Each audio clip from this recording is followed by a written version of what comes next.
చూడరా ఇప్పుడు ఎట్లా ఉందండి, రైతులకు ఎలా ఉంది? ప్రభుత్వం వచ్చిన తర్వాత రైతులకి సానుకూలంగా ఉందా ఈ ప్రభుత్వం? అండగా ఉంటుంది అసలు? బాగానే ఉన్నాయి అన్ని, డబ్బులు కూడా ఎమ్మడే పడుతున్నాయి.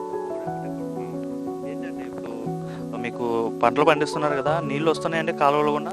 వస్తున్నాయి నీళ్ళు, కాలువలు కూడా శుభ్రంగానే ఉన్నాయి. ఇప్పుడు తీసారండి కాలువలు? తీసారయ్యా. ఇంతకుముందు ఎట్లా ఉండేవండి కాలువలు? ఇప్పుడు కాలువలు మాత్రం లేవు, ఈసారి మాత్రం బాగున్నాయి. కాలువలు మాత్రం బాగానే ఉన్నాయి. తీయలేదండి గతంలో? తీలే. ఇప్పుడు మరి ఇప్పుడు పంట చేతికి వచ్చిన తర్వాత వడ్లు అమ్ముతారు కదండి, గవర్నమెంట్ బాగానే కొంటుందండి? బాగానే ఉంటుంది కానీ పర్వాలా, బాగానే ఉంటుంది. ఏంటి తేడండి, ఇంతకుముందు ఉన్న ప్రభుత్వంలో ఎట్లా కొనేవాళ్ళు, ఇప్పుడు ఏంటండి డబ్బులు ఎలా వేస్తున్నారు? ఎన్ని రోజులు వ్యవధిలో పడుతున్నారు? డబ్బులు ఎమ్మడే పడుతున్నాయి, బాగానే ఉంటాయి. గత ప్రభుత్వంలో ఎన్ని రోజుల్లో పడేవండి? అప్పుడు కొంచెం లేట్గా పడి, ఇప్పుడు బాగానే పడుతున్నాయి. అంటే రైతుకి డబ్బులు ఎమ్మటే పడడం వల్ల ఉపయోగమేనండి, వెంటనే పడి? ఉపయోగం కదయ్యా మరి.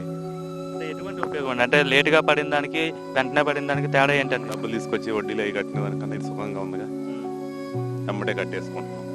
అది అంటే ఈ ప్రభుత్వంలో రైతులందరూ హ్యాపీగా ఉన్నారా లేదంటే ఇబ్బంది పడుతున్నారా? హ్యాపీగానే ఉన్నారయ్యా. ఇబ్బంది బాగానే పండుతున్నాయండి, బాగానే పడుతున్నాయి. సమయానికి వర్షాలు పడుతున్నాయి. పడుతున్నాయి. అంటే చంద్రబాబు రైతులకి అండగా ఉన్నారంటారు? ఉన్నారు.